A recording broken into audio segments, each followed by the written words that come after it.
Hey, you guys, what's up? Welcome to another Monday podcast. We have Nolan Sykes today from Donut Media. Hello. Which has been fun for us. You know, dude, you guys are obviously one of the dominant forces in the automotive YouTube space. You truly are. I Thank mean, you. I looked this morning. I was curious. I was like, did they click 10 million yet? And you guys are like, but you're, I mean, pretty close. Bro, you guys are on the verge of 10 million subscribers, which is... We're getting there. Outrageous to me, man. It's been an insane journey. Lots of peaks and valleys. Over the past, it'll be 10 years in January, next January. So like for me, so it's been, I mean, a third of my life. Doing that. And it's just been a wild journey so far. Yeah. Awesome. Yeah. Wow. 10 years, man. It's crazy to me, given that we've had our YouTube channel, our main channel, the car channel, and we just in December hit 8 years of doing it.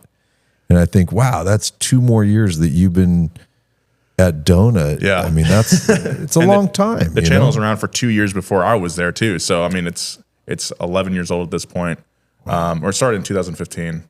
But yeah, again, crazy journey. Yeah, lots of, I don't know. It's beyond my even wildest expectations. Lots of adventures for sure. Definitely. Because I definitely want to be able to talk donut stuff today, you know, because I mean, like you just said, it's a third of your life. So it's a big part of what you do. Big part of who I am at this point. For sure. But I'm curious with you, I asked James this when he was here. It was like, what were you doing before that ultimately led to that? I'm so curious. Yeah, I'll try to. I feel like I've told the story a couple times, so I'll try to come at it from a different angle for you guys, because I like you guys. But let's see. I'm from Central California, or the Central Coast, so like San Luis Obispo area. I'm from a town called Atascadero.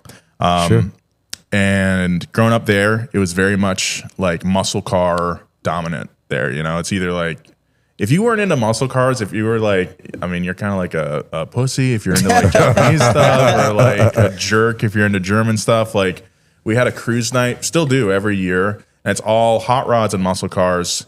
And, you know, that's what my dad was super into as well. Yeah. So like, I just grew up reading all like Hot Rod Magazine, Street Rodder, all that kind of stuff, watching like Power Block, you know, Stacey David and those guys.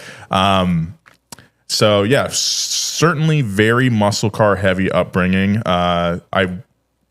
I was 10 years old, my dad bought a junior dragster. So little like Briggs & Stratton powered like rail car, run out at like Famoso Raceway or LACR out here when that was still a thing, RIP, at the 8th Mile. So just around dragsters, drag culture. Again, also very muscle car dominant, right? Right. Grew up doing that, and you know, at the same time, being a kid, I think in the early mid 2000s, like I just remember like seeing child actors on TV and being like, man, I wish I could do that. That'd be so cool. That seems like just, in retrespect now, you read books, you're read like, Dad, I don't want to be like that at all. You're like, oh, thanks for not putting me into show business, you know? Yeah. But you know, just a kid who just craved attention. Doing the morning announcements, or like in high school, I was doing both like sports and theater. And then in college, you know, started out I didn't really have like a clear direction of what I wanted to do though. At that point in my early years of college, I was studying like communications, which I think is kind of like the classic, I don't know what I want to do with my life kind of major. And with kind of the vision though of like getting into radio at the time, which is like in the 2011, it was kind of like the beginning of like the true decline of the medium, I think. But in its place, podcasting starts becoming like more popular. So you know, at like 18 years old, I'm listening to like Jay Moore and Tom Segura, and you know, other shows like that. A lot of like stand up related podcasts, and feeling like, like this could be in my future at some point. Yeah. You know, but still at that time, still being very like car obsessed, you know, also big part of my upbringing too is like playing like racing games on the PlayStation and watching a lot of Top Gear and stuff. And like at that age thinking like, okay, because I'm into Top Gear and because I'm into Gran Turismo, I know everything about cars. Right?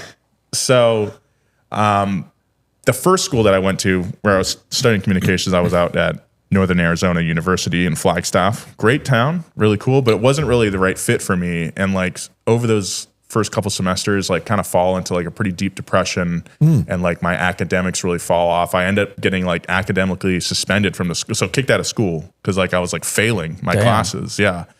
Moved back home. And that was like, I think just a part of growing up is taking an L like that, just getting humbled really bad and having to come to terms with like yourself and your mistakes. And that was what really woke me up and like ignited, I think, like a real competitive spirit within me and like trying to just improve. So I moved back home with my parents, enrolled at the community college in San Luis Obispo, and then just, okay, I want to marry like my loves here of like broadcasting and cars. You know, I'm in those earlier days of, this is like 2013. So I'm seeing guys like that dude in blue on YouTube, watching him. Now I can call David a friend, which is super cool. That's awesome. Isn't that crazy? That's wild. It's super cool. We've worked with David a lot now, and he's such a great guy. But yeah, watching him and seeing like Matt Farah and like the Motor Trend Network and The Drive and all those other channels and being like, man, if those guys can do it, like there's maybe a chance that I could do that as well, you know? I think that's really important for like, if anybody's listening to this, like who's a fan of the car scene and like YouTube and like car media, is like, you can do it. You know, you just have to like try, I think. Yeah. Totally agree, dude. Totally agree. So I transferred, how I came down to LA was I transferred to CSU Northridge, not too far from the studio here in the Valley. I love the Valley. Studying TV production, and to bridge this long preamble to Donut, you know, my senior year of that program, I need to do an internship of some sort to graduate. And I knew that there was a few YouTube car channels down in the area. So I reached out to Motor Trend. I didn't hear anything back from them. And Donut, I knew, was also in LA. I reached out and they hit me back. And a month later, I'm in a small conference room with James Pumphrey and Jesse Wood and another Donut employee, Levon, and they're interviewing me about, you know, hey, why do you want to? And it was small back then. It was small. It was like 6 or 7 people at the company when I came in. They had been in business since 2015. So 2 years in, they've got like 6 to 8 employees. And my first day interning, I was it's kind of a bullshit job in retrospect, but like organizing like production binders, you know, like it's just stupid, easy stuff. But yeah, I mean, but now you're in and getting to see this happening and that this is a very real thing. It's not some bullshit. No, definitely not. I mean, it was, the company was a lot different at that time. It was like a production house that was all focused on making commercials for brands like Snap-on or Gum Out, a lot of like Formula Drift centric companies, because one of the main guys at Donut at the time, Jacob Agajanian, now who runs Race Service over in Mid City, he was a manager of a few different FD drivers like Ryan Turk, Chris Forsberg, Vaughn Gittin Jr. for a little while. So he had all those connections in the FD world. Sure. So that's another big part of why drifting is pretty like a cornerstone, I think, of Donut. We haven't done a lot of drifting content lately, but like there is kind of like that. It's like a fan base. Yeah, definitely the fan base, and also just kind of the aesthetic or the mindset. You know, that's always like been present within our videos, I think. Yeah, it's noticeable. I mean, especially the cars, you guys have a tendency to typically lean towards. 350Z. RZs. You know, now they're drift car, or they're in a bit of a state of disrepair at this time, to be honest. But like we have our Zs and then our E36 with the 2J swap and everything. Adam Kanapik, our shop manager, he's actually He's a FD driver himself, and he's been using that car to compete in the, what's it called? Not Hot Pit. I forget. The series down here in SoCal with that car last year. That was pretty cool. So, yeah. I get though. I like hearing the different pieces, the passion for automotive, the passion for the creative realm, bringing them together.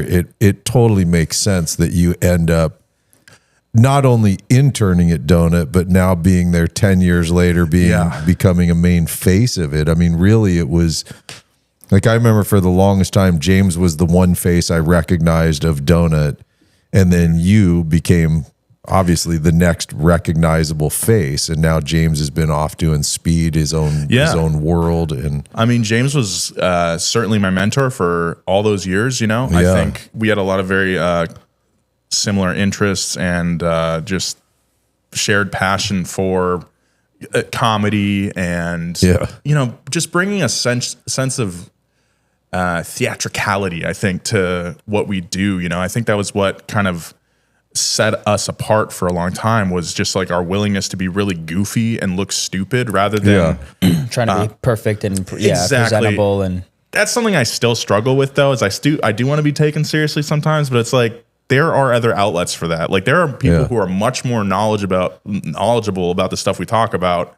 And if people want to find those like real experts, they can easily do that. But like, you know, we gotta stay true to ourselves and just there's a balance. You gotta it's have. the balance. Yeah. There's definitely people who watch our stuff for like the nutritional content that we call it, like the nutritional value, the real like facts and like, here's how you do something. But also there's people that watch it because we like to keep it accessible. We like to keep it goofy and carefree. And it's very entertaining, very fast paced too. Thank you. Like the editing, I can tell, is a lot of work for sure. I have very little experience editing. So when I look over at one of our editors' like timelines on their computers, it's like, whoa. Oh my God. So it's a lot. Yeah. I can only imagine how many, because I'm the same. I did the first year of our channel, I did all the editing because it was my buddy Chris, our friend Paul, and me, and somebody had to do the editing, and so it was me. Yeah, and I'm glad I did, in the sense that I'm sure you got to be the same way, dude.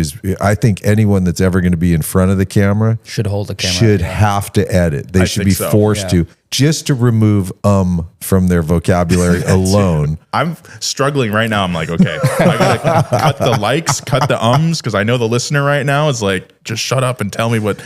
Yeah, you get conscious of those things. You do. Where, like, I just said it again. But you're conscious of, okay, what am I actually going to use in the video? Like, do I need to? I can make this more succinct. I can make this more direct to the audience. Sure, because it's going to save me time when I go to cut it. 100%. That's the biggest thing. Is I found myself, because there's so many things when we're talking, oftentimes we can't deal with a moment of silence. Yeah. It's uncomfortable, right? So we put in things like and like, and words that later on, when we're sitting there working that timeline, we're cutting all those things out. You're like, you idiot, you're ruining the flow. What are you doing? Dude, I mean, I remember doing editing, and I'm editing myself. So I don't want to be saying every 20 seconds and things like that. But I can only imagine, because I've watched your videos a lot, and I think of the amount of, I can't even imagine organizing that friggin' timeline. I had a hard enough time with 3 or 4 lines going. Yeah. Now add in all the graphic overlays you do and the green screen stuff. I mean, you guys do stuff I can't even comprehend, to be honest with you. It's pretty wild. Just like I said, looking over at what the editors are doing, I'm going, oh my God, sorry for having that idea, guys. My bad. Yeah. That was a great idea. Yeah. Now I feel really bad about it. When you first started there, did you know it was going to be as big as it is now? Oh, definitely not. Like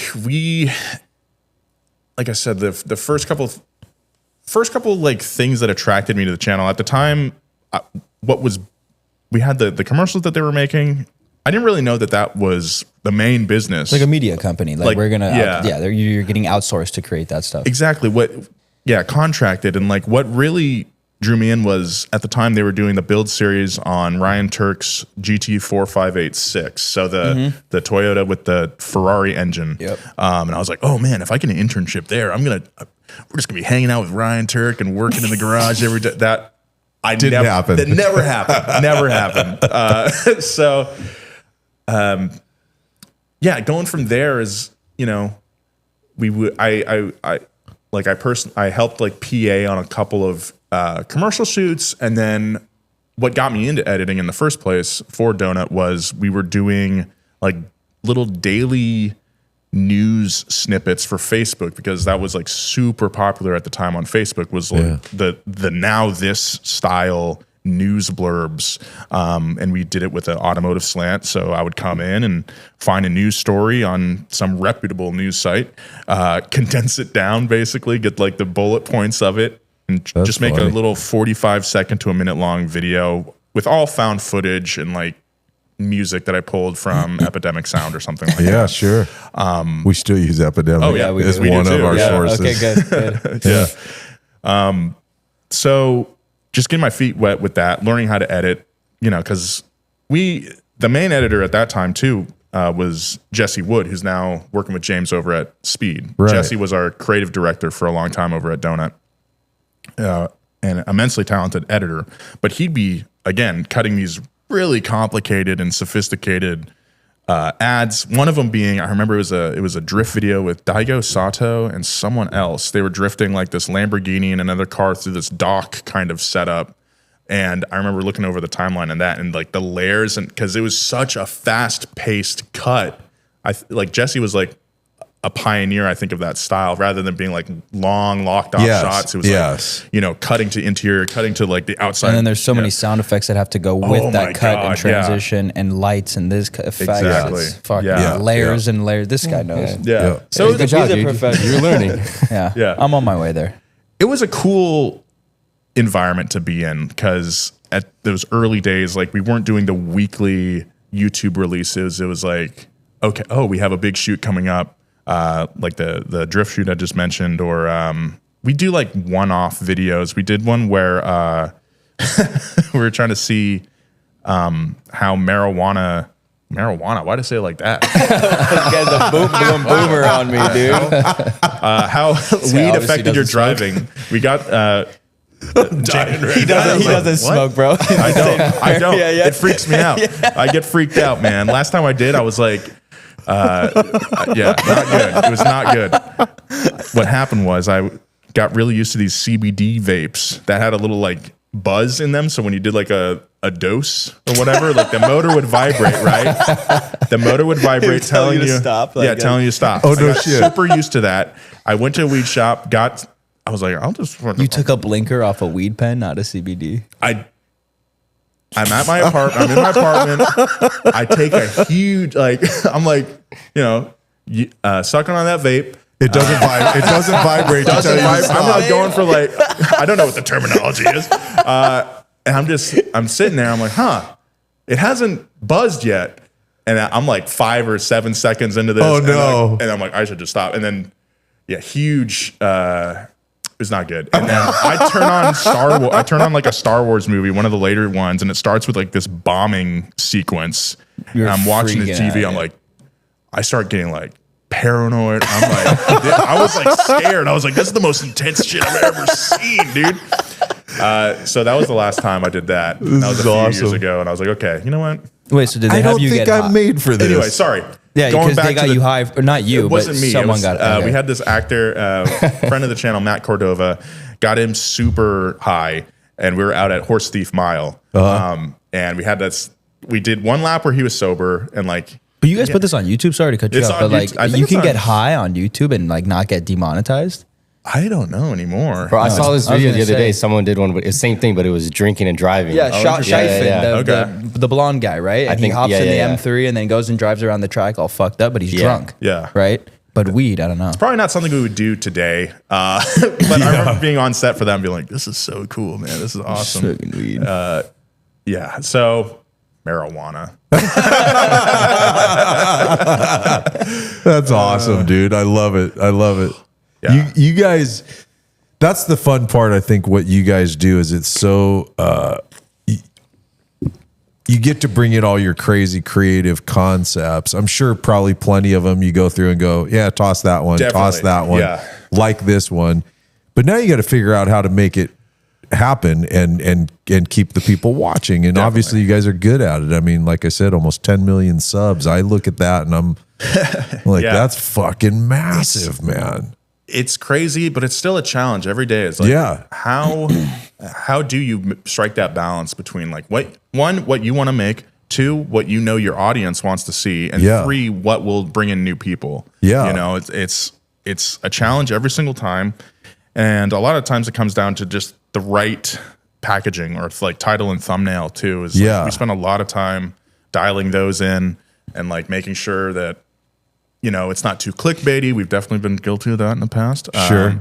But just striking that balance every time and also staying true to yourself. It's probably the hardest part, I think. Making the video, I think, is usually the easy part. The rest and getting people to watch it is what is really challenging. Yeah. You guys make so it drives you crazy too. Sorry. No, but it drives you crazy too, right? Totally. Where there's I think this one's going to do great and it tanks. This one might do okay and it goes ballistic. Well, the one that pisses me off is the one that you have and you don't post and you're like, oh, that one's not going to do good. And then you put it up, you're like, it's all you have left. And then it blows up. You're like, what the? I was sitting on this the whole time. That's definitely happened. Or just, like you said, like the things you don't expect to be successful sometimes, not sometimes, but like they'll pop off, and the things you like really thought were going to be huge, like are duds. And it's like, what is happening? I hate that. It's probably the hardest part, I think, of being in this space. Do you look at the analytics and all that on YouTube? You know those 4 boxes at the top? When those are gray arrowed down, I swear I feel like we all go into depression. My mood. It does. It really does. And then if they're up, I'm all like, oh, we're crushing, guys. Let's go, you know? Yeah. Something that's been a big challenge has been kind of like decoupling, you know, how your video performs from your sense of self-worth. Isn't that funny, man? It's so I hate that. It's, but it's because it's our livelihood, it's our job. It is, so like you got it. It makes sense that we would take it so personally, and it's you know, I'm working at it slowly, but like yesterday we edited a video on a Skyline GTT, and like it's our best performing video. It's like 1 of 10, you know. If you're on YouTube, 1 of 10, you're all stoked. Yeah, for people not who don't make YouTube videos, the YouTube has a back end like studio, it's called, where it'll show you all the analytics for all your videos. And one of the main ones you look at is like, okay, how is this video performing relative to the last 10 that you put out? It's a ranking, right? Yeah, it's a ranking. So like it'll say like, you know, 1 of 10 is great because that means, you know, you're crushed up. it. You're up. 10 of 10, you feel like it's time to quit. Yeah. This is the worst video. We've actually pulled videos down because they're 10 of 10. And really? We've made them private. Interesting. Yeah. Has like your audience commented on that? Yeah. Well, they said, "Where's the video gone? Where did this one go? I wanted to watch the rest of it." And what's frustrating is it might just be a case of just like your packaging not being like. You mean like good. title, thumbnail, and thumbnail being on top. Well, there's that, and like we've talked about this one. I mean, we're the same way, dude. And any of you guys watching that haven't done the stuff we're doing, maybe this isn't relevant to you. Maybe you're curious, but here we are talking, right? Yeah.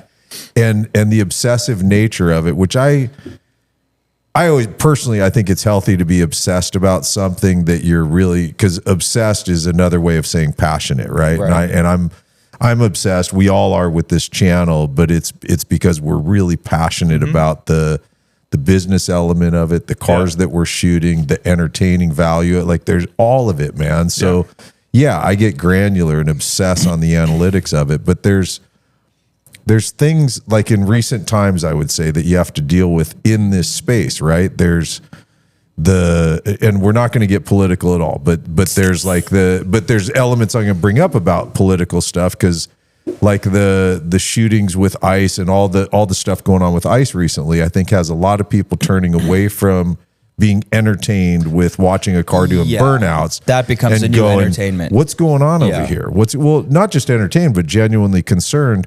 Or the Epstein stuff released recently. That's going to occupy a lot of space in people's world. A lot of eyes go to that. Which at the end of the day, You put out a great fucking video and you go, holy shit, why isn't this going good? Hell, yesterday. Yeah, I was about to say, we put out a video yesterday where you're like, this is going to kill. It's a pre-runner going. It's a pre-runner going ballistic. Yeah. Every other platform we've put it on, great. The precursor to releasing the video. We released the video yesterday at 5 p.m. while YouTube has this random outage happening. God, yeah. Everything was offline, not available. Try again. Internet connection. Yeah. Yeah. So there's so many things that affect what we do. Definitely. That are beyond our control. Yeah. Absolutely. I think, it's no secret we've had our ups and downs over the last couple of years. Sure.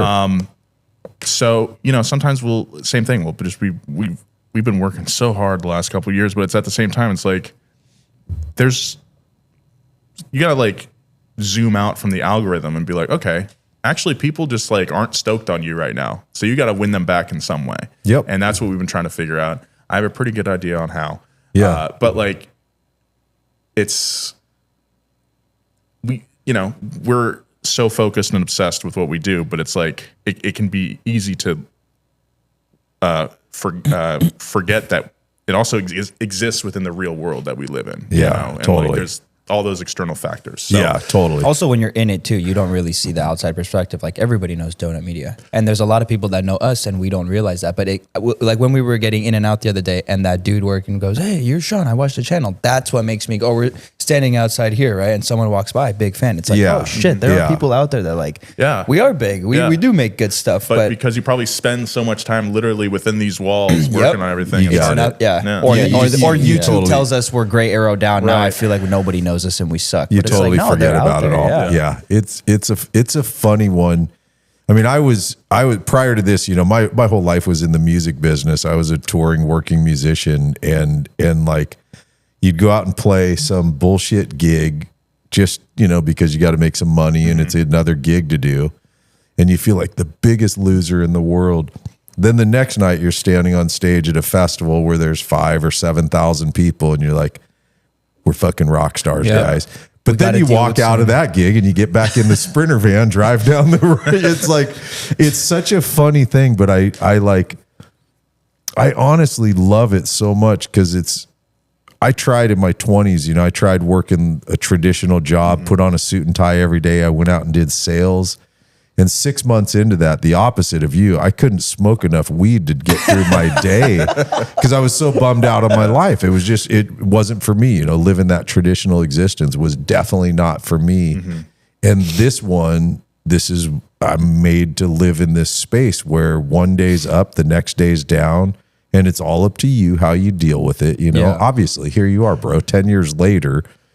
The depressed days didn't take you out, and the grandest of days didn't make you think you were something bigger than you are, and that's, I think, I heard someone say the other day, like, nothing bad has ever happened to me, because when you look back at it, that bad thing that happened to you actually ended up being something good for you. Like, you were depressed, Arizona, this and that. At the time, you're thinking, this is so bad. What am I going to do with my life? If that never happened, you never moved back home. You weren't going to end up a donut. That's true. I do think about it like that sometimes, and it helps me stay optimistic, because I think there's a lot of times where you're like, man, shit is going a little sideways. Yeah. Or you can either cry in the rain or learn to dance in the storm. You know what I mean? Something, whatever that's, you can cry in the storm or dance in the rain. Whatever it is. You gotta. Kyle's just pulling them out. You gotta change your perspective. We gotta start taking notes on the philosophies of Kyle here. Express got a fortune cookie before this. That's a good one, Josh. You got to try to get your way through it, because actually a book that like helped me a lot was The Myth of Sisyphus by Albert Camus. It's he's like a philosopher. He's a absurdist philosopher, and like we think it, not to get too fucking heady. I'm sorry, but like it really did help me though, because like he's the whole premise of that book is that like I'll distill it down very to like a very base level, but it's like if you kill yourself, you've let the man win. You've let the people that want to see you fail, basically, you've let them win. Yeah. So like you have to find the joy and the absurdity in just the absolute just absurd horrors we see around us. Yeah. I'm trying not to get too heady with this. I'm sorry, but no, it's good, dude. I like it. Reading that, and let's be real, I didn't read it. I've listened to the audiobook. It's a very challenging book. But No one reads it. Right. the message of it is like, oh shit, yeah, like bad shit happens all the time, and like bad shit will happen to you, but you need to find the humor in it, and use that to propel you forward. Because otherwise, you can let the world will bring you down. Yeah, For sure. Learning to laugh. That's why I love comedy so much. When you can laugh at something, and that they laugh at themselves and all that. Just life is so much easier when you don't take it so seriously. It just gets you through it. And I don't know. Again, I've lost sight of it sometimes, but like I do remember like moving back home with my parents and just not seeing the light at the end of the tunnel, you know, and just being like, man, I've really messed up. And like, I don't know how I'm going to get out of this, but you know what? Every day you just wake up. I had to get to class, or I was like working for my dad at the time at his machine shop. And like, you know, every day just try to get that little bit better and get closer to the goal that you want to get to. Yeah. Manifestation is real, 100%. I think so, to a degree. It's just like, or keeping your end goal in mind. It doesn't have to be YouTube or like owning a bunch of sick cars. I mean, it is for me, but like you can apply that to like the rest of your life too, is like just always making sure that you keep that goal in mind and keep the person that you want to be in mind, and hold yourself to that, and get through it. And you'll be amazed with how far you can go. And again, dude, like I remember watching those, just watching YouTube and be like, how did they do it? How can I do that? It's just like, the secret is like, none of us really truly know exactly what we're doing. You got it. Like, That's it right there. You can do it. Like fake it till you make it is so real, I think. Yeah. But you also have to be like willing to do it too. Yes. So like if you have a big goal and you like whatever you sign yourself up for is what you're going to have to work for as well, right? So like if you want to be the president, you got to be ready to put in the work to do all of that. You know what I mean? Yes. And then That's a big part of it. Yeah. I think you got to go to work every day. Yes. You know? you just have to show up to I ran a marathon years ago. I actually ran 2 marathons in 2001. Miserable. I don't recommend it to anyone other than I'd like to do it at least once. just in to my say, life. no, I totally agree. Yeah. But the biggest takeaway from that for me was, I remember asking the coach that I was working with, I was like, you know, we were up to like doing these 12, 13 mile runs once a week. I was like, bro, this is brutal. I can't even imagine doubling this now. That's gnarly. And he said, here's the key. He said, until you cross the finish line, just put one foot in front of the other. Yeah. He said, you might come in dead last. He's like, who cares? He said, you put one foot in front of the other, will you'll get cross there. the Yeah, line. 100%. And I remember that, you know, I tell you, funny, man, this is great. We ran the marathon in Chicago.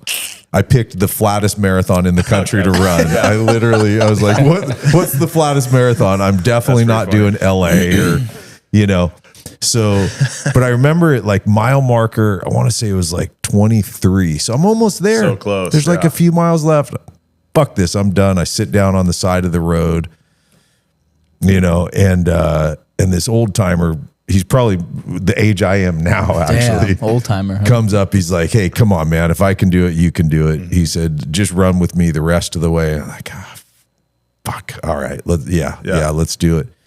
But it was one foot in front of the other for another 3 miles, you know, cross that line, and you cross the line. It was like, holy shit. And I still came in like 10 minutes less than I had expected to come in at. Nice. So That's awesome. it was rad. Yeah. But it is that, man. Like what you just said a second ago, I totally agree in the concept of manifestation. Unfortunately, I think too many people think, oh, well, if I sit around and just manifest, no. It's like, no, you got to get out of the fucking house. You got to go to work. You know. But no, if you tell yourself, gotta like, I work. can do this, I am that person, I will do this, and you Totally. go out and actually try, it'll happen eventually. I think so. Yeah. Yeah. I think that's the biggest part. A lot of people just don't even get to the trying part. Yeah. They Right. just stop Yeah. before that. We were on the road shooting our Big Trip series last year, and we stopped at a hot rod shop in Las Vegas.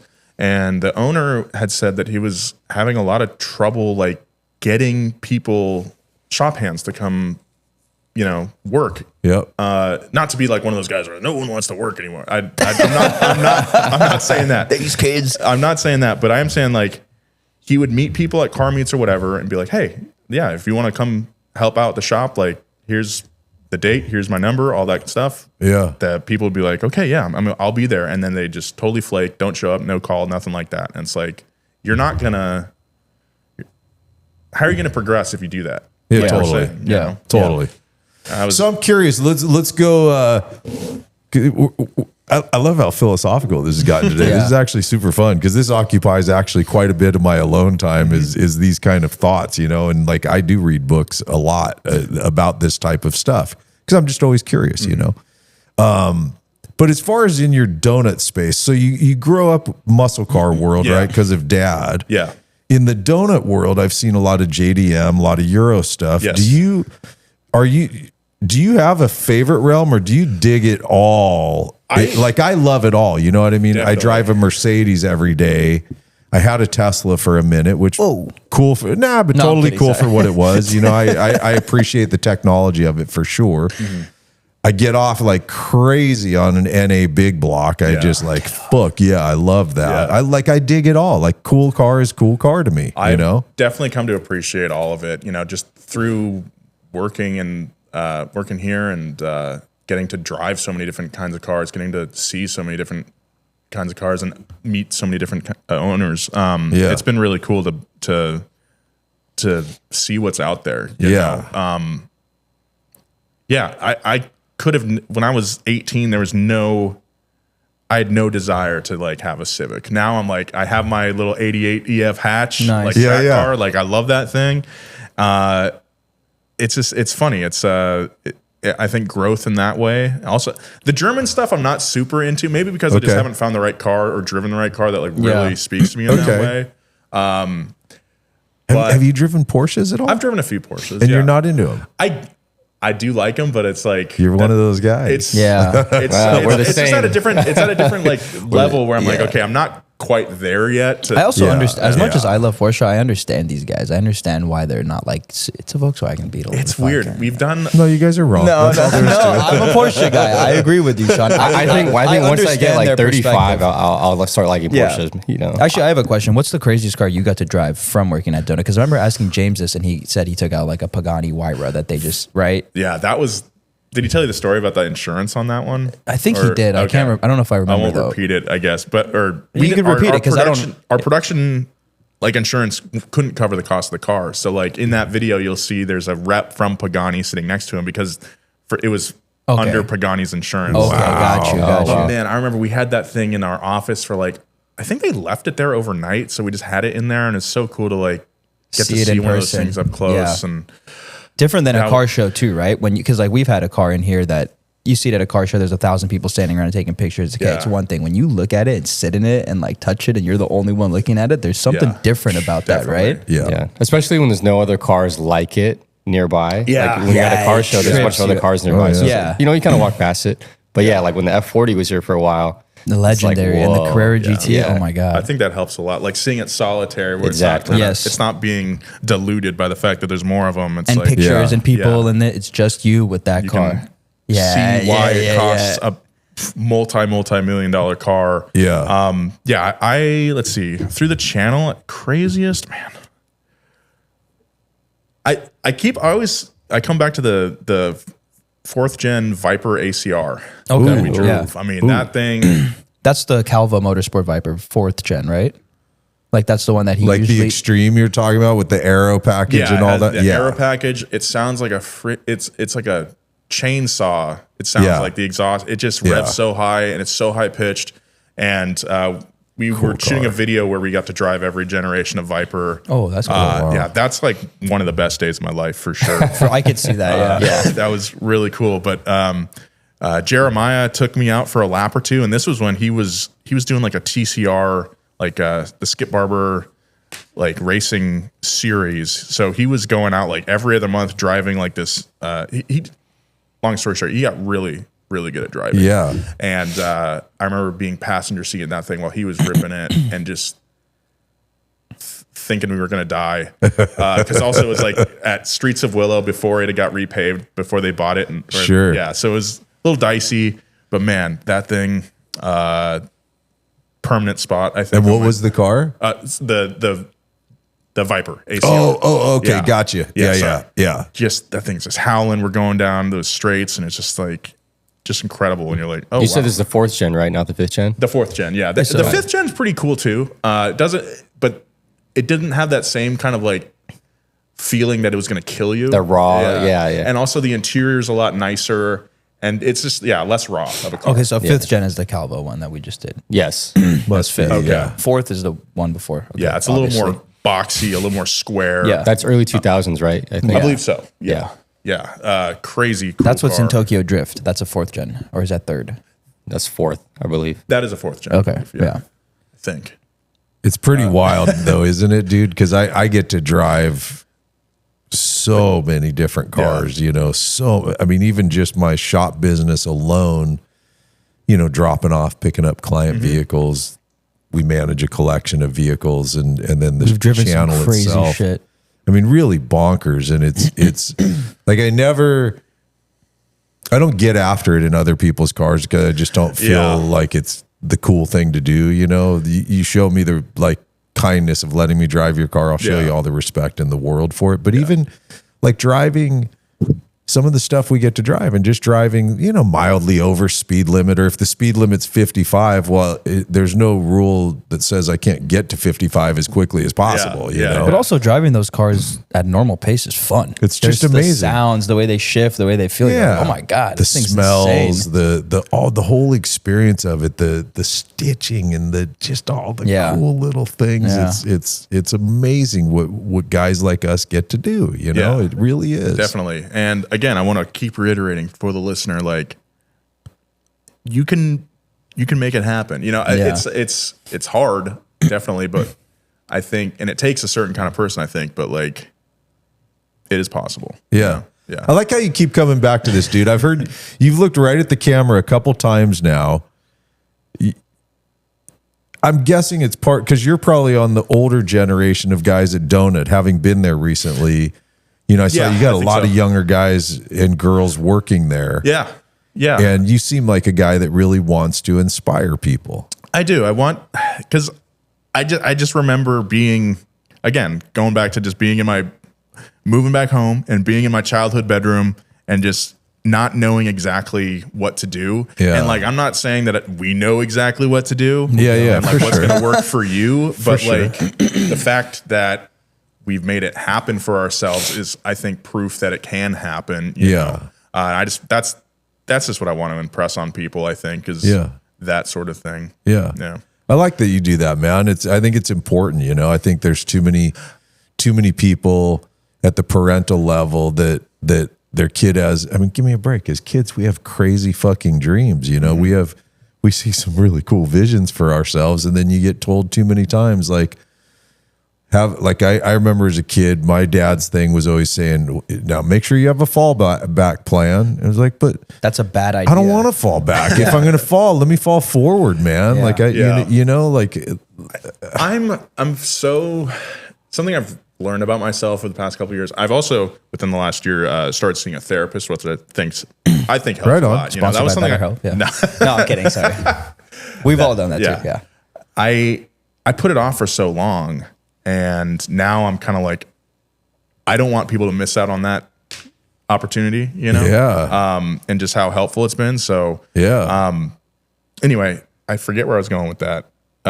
What'd you say before? The therapist. Or we were talking about you. I was just talking about, I think, wanting to inspire people. And you were saying about, you know, here you are back at your parents' house. There's you know, and then I mentioned about how too many people, the back plan and all that kind of stuff. Fall black. The fallback. Did I say fall black? You said fall black. It's all right. You know, man. The We all fallback. know what I'm saying.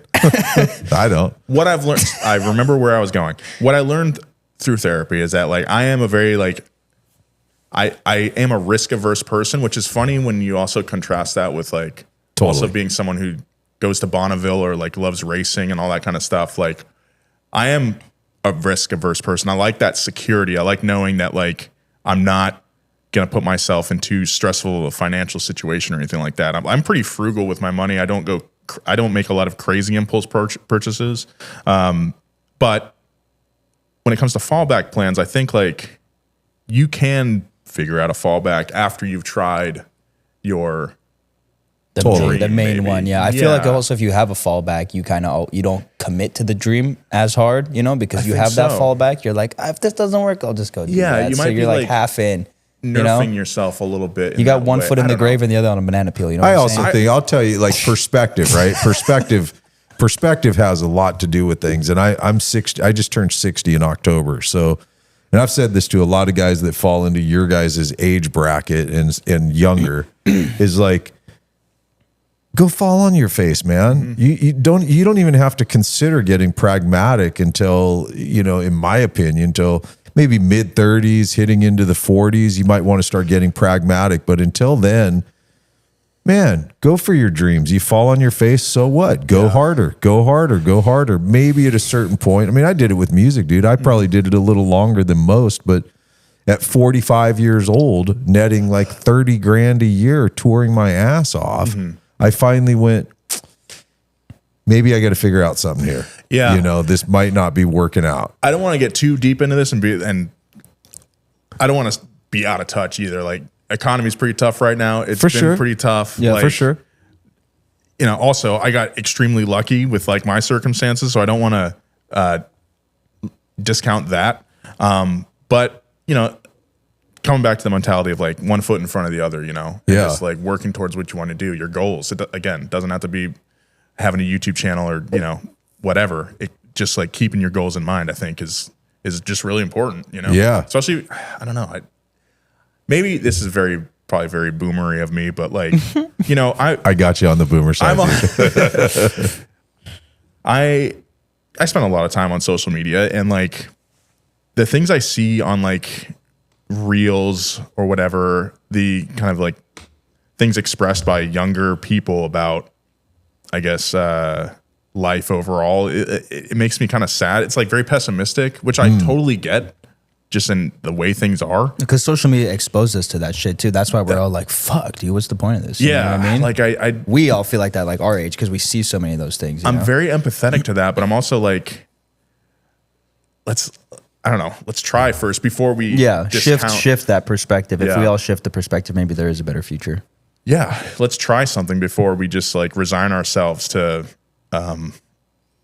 not trying. Like we're cooked. Chat is the most common thing I see. Like that's it. We're cooked. Let's let it go. That's totally opposite or antithetical to like being productive. Right. It's like it is because you've already lost then, so you don't even try. And I that's why I say, like, if you're in your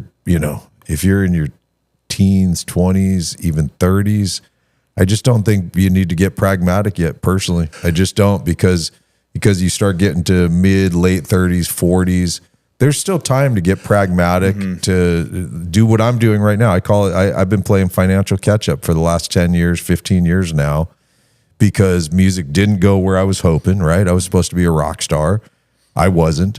And, netting 30 grand, 32 grand a year when you're mid 40s is really not a healthy place to be, just purely on a financial basis, Okay, cool. So call it failure. I failed to produce the result I was going for. Now what? I don't know. You want to talk about fucking depression, bro. I went through a year where I was like, oh my God, what do I do now?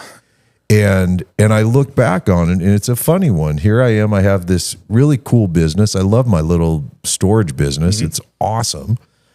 That gave birth to the channel.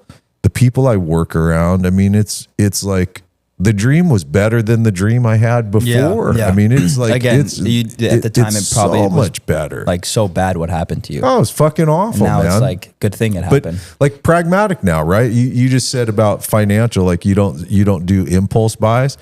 Dude, I'm super pragmatic about, and very conservative with money, because I am playing financial catch up. You're 30 years old making a good living. You Almost guys are in your 20s. Okay.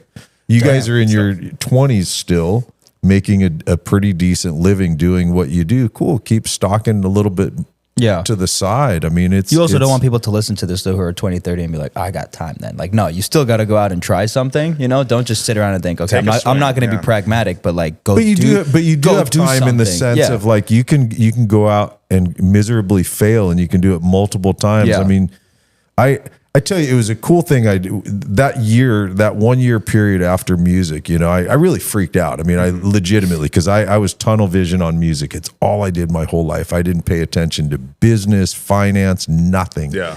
one thing and one thing only. And I got really fucking good at it, man. But when it didn't work out, I remember sitting at home feeling like I was the biggest failure in the world, right? And that causes like some pretty unhealthy thinking. Mm-hmm.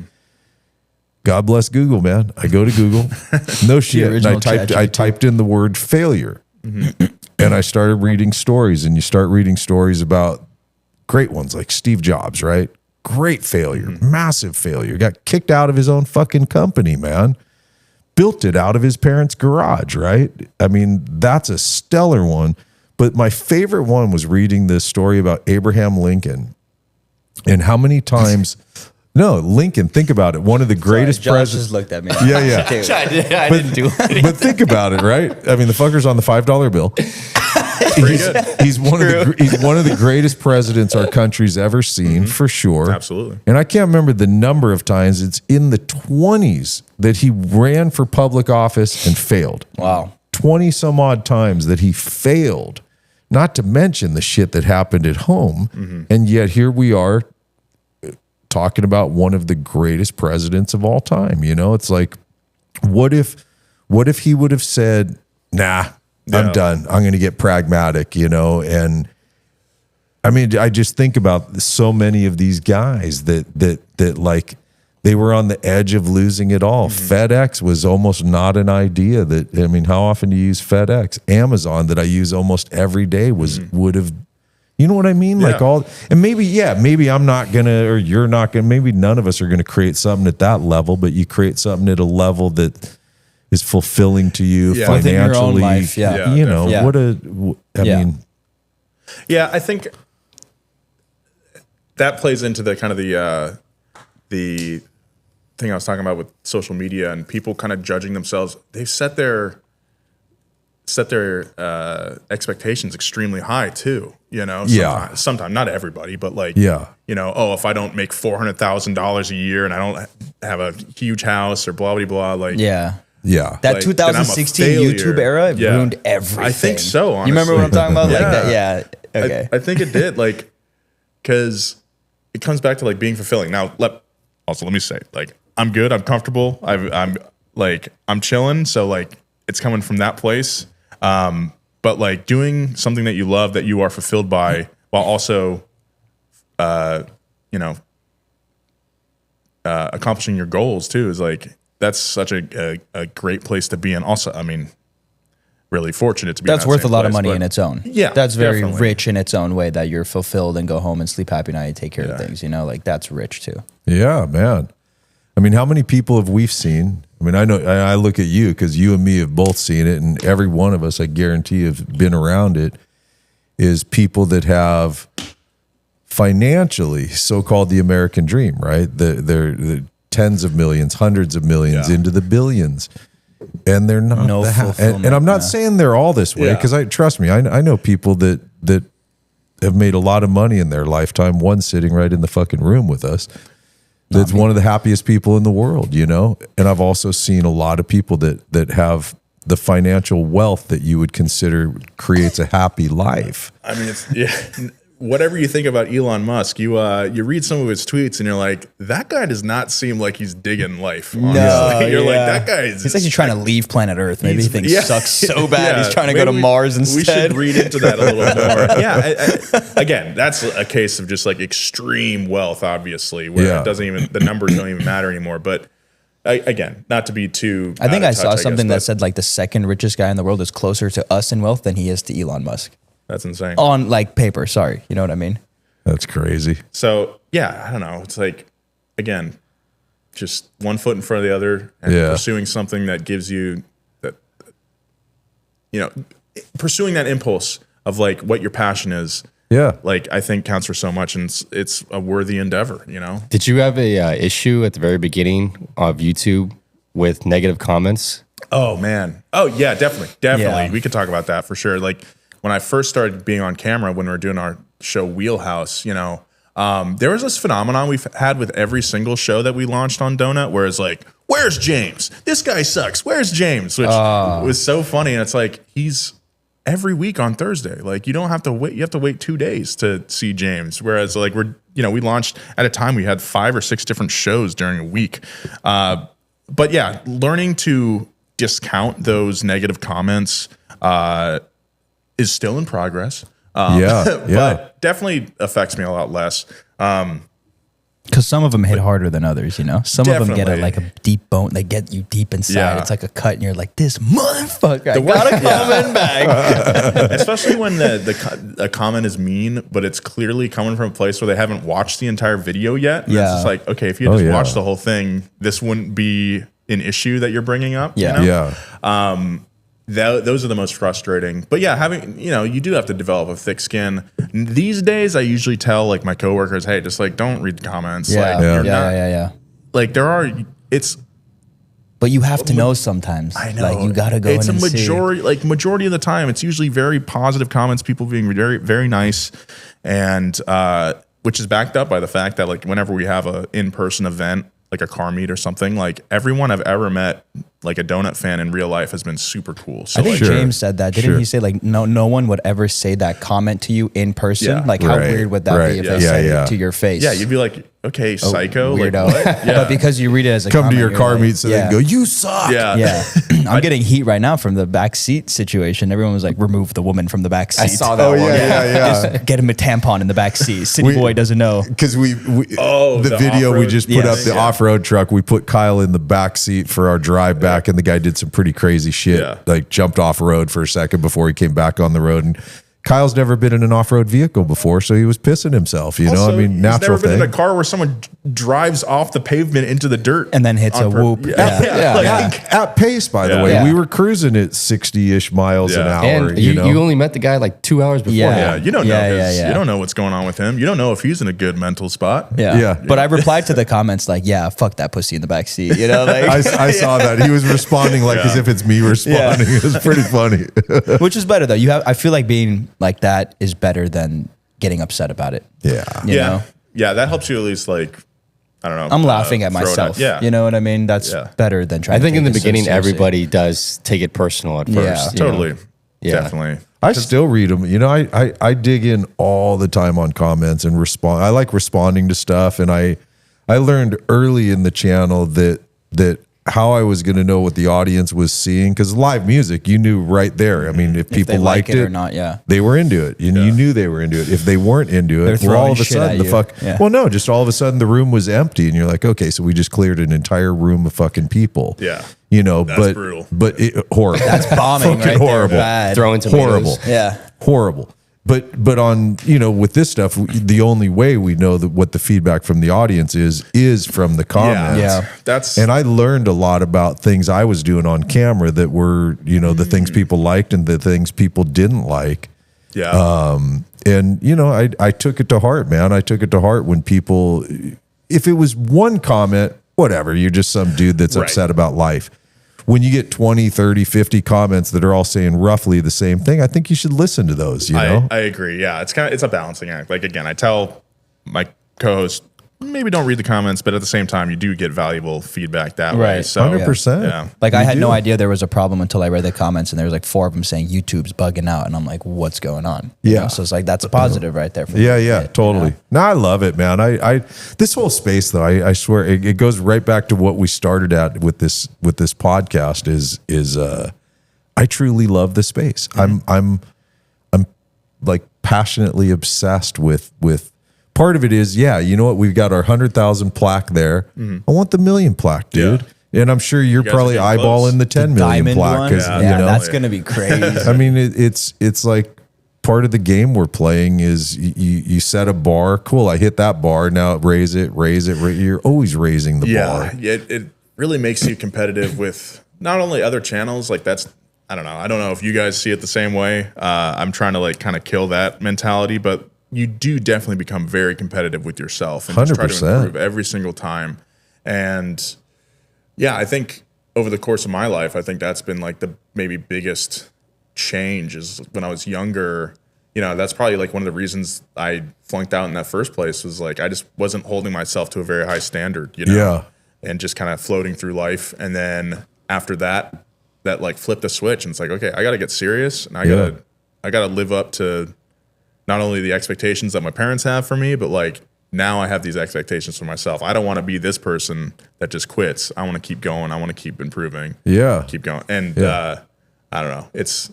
That's been kind of the journey so far, is just, shit happens, but you got to learn from it and keep going. Yeah, totally, dude. Yeah. Well, listen, I know we got to be around an hour-ish, right, we Josh? Did a long one. Yeah, 101. Yeah. Perfect. This has been, I always enjoy doing these because it's funny, you start asking questions, and that's a great way to get to know somebody. Definitely. And more to come, bro, because I find you to be a really, all right. It like, you always wonder, like, is there depth to this person? Like James, when James came over here, I was used to just that face, he flashes that smile, he does the kooky things that he does, and but you're wondering, and as we spent time with James, I was like, fuck, this is a really deep thinking guy, man. This guy's got a lot to him, Definitely. Yeah. And today with you, I feel the same way. I'm like, holy shit, there's a lot going on with this dude. To publicly say you started doing therapy last year, there's some people you see in life and you're like, motherfucker, you should be doing some therapy. Like, No, I mean, but I mean that. Like, hell, half the people wandering in the car space. Yeah. Yeah. But half the people just wandering the streets that are talking to themselves. I'm like, dude, there's something wrong. Like you need some help here. But there's a lot of us that are like doing pretty good in life, and then you go, oh shit, because I'm the same, dude. I haven't talked to the lady I deal with in a while, and I'm talking to her tomorrow, and I'm That's super good. fucking excited about it. And brought to you by BetterHelp. Yeah. But I think there's something to that, honestly, because somebody that's already living a pretty good, great life, whatever, and you go, but I think it could be better. Where better to go than to somebody, call it a coach? Like the lady I met through Kyle, she would fall in that realm of a life coach, but the reality is she's a fucking Jungian therapist, man. She teaches the realm of Carl Jung, who was a genius thinker. I think life coach just sounds better for someone who doesn't want to go. Like a lot of people don't want to say I go to therapy. Sure. That like hurts someone's ego, or like, oh no, like I can't do that. They don't believe in it. So life. Well, there's a horrible picture of it. Yeah. Therapy sounds like, oh shit, there's something wrong with you, and so you need to get unwronged. You need to go get fixed. Yeah. It's like no, you want to fucking what's wrong with But what's wrong with knowing yourself better, and knowing your positive attributes and your negative attributes and trying it's like to checking on yourself. Check yourself before you wreck yourself and shit. And like getting an outside perspective of someone who doesn't know you, doesn't have like a personal kind of like any sort of preconceived notions about you, and telling you like, okay, you've told me these stories about your upbringing or whatever, and it sounds like you have this going on. It sounds like you have a need for approval because little peek behind the camera here, or oh, you have two younger siblings, and it's possible that when they were born, you felt like you weren't getting enough attention when you were 3 years old. Yeah, so and then like, you go, oh shit. Yeah, and you're like, oh, maybe. You're like, oh, that's definitely true. Yeah. Yeah. Changes your perspective. Yeah, on definitely. It. Yeah. And it's like, oh, that makes sense why I'm this way. Yeah. And then that makes it easier to like cope with it. And find ways that help you deal with it. Like for me, I feel like I've been talking a million miles an hour so far, but like definitely have ADHD like symptoms here and there. We all anxiety. Do, I mean, everybody does for sure. Especially social media has made us like that now. Yeah, I think so. Super that ADD, exacerbates it. But like finding, like for me, it's been mindfulness. It's been like the kind of the muscle I've been working on. Is like, okay, if I'm just like like this morning, I was in a coffee shop waiting for my order or whatever. I didn't get on my phone. I just like took a breath and just looked around and see what's going on. Fuck like, yeah. Finding that's been so helpful. Also, speaking of marathons, like just jogging, just walking more. Yeah. Exercise is something that I like totally neglected for the past like 5 years. I used to be super into weightlifting and everything, but like I've let that gone by the wayside. But rediscovering like, oh, this is what makes me happy. It's just like a little bit of exercise. It helps with everything else that you do. Yeah.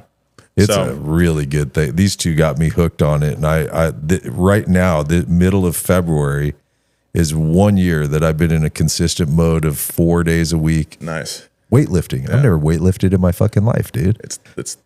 I love it. It's not even about being strong and ripped. That's just that's the cherry on top. It's the mental stuff that comes with it. All, what follows from it. Now you want to eat better. Maybe you don't want to smoke anymore. Maybe you're not going to drink as much. There's all the these natural endorphins that get released. All there's a lot of natural chemical things that happen within your body by pushing it a little bit. It's I mean, I know my mindset has changed dramatically. Same. I sleep better than I've ever Yep. slept in my life. You know, it's all good stuff. That Anyways, was a great dude, podcast. Fucking awesome. Just have to throw that out there. We got to. That was awesome. If we can, I'd love to have you back again sometime, Nolan. I'll try not to be late next time. And let's maybe do an automotive marathon. Maybe we get some creators together and go do a marathon. That would be crazy. That'd be sick, right?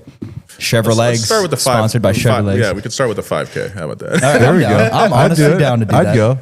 All right, brother. cool. Thanks for doing this, Thanks for man. coming. You guys, Thanks so thanks for much. watching another one with us. Later. Thanks for having us. Or me. Marijuana.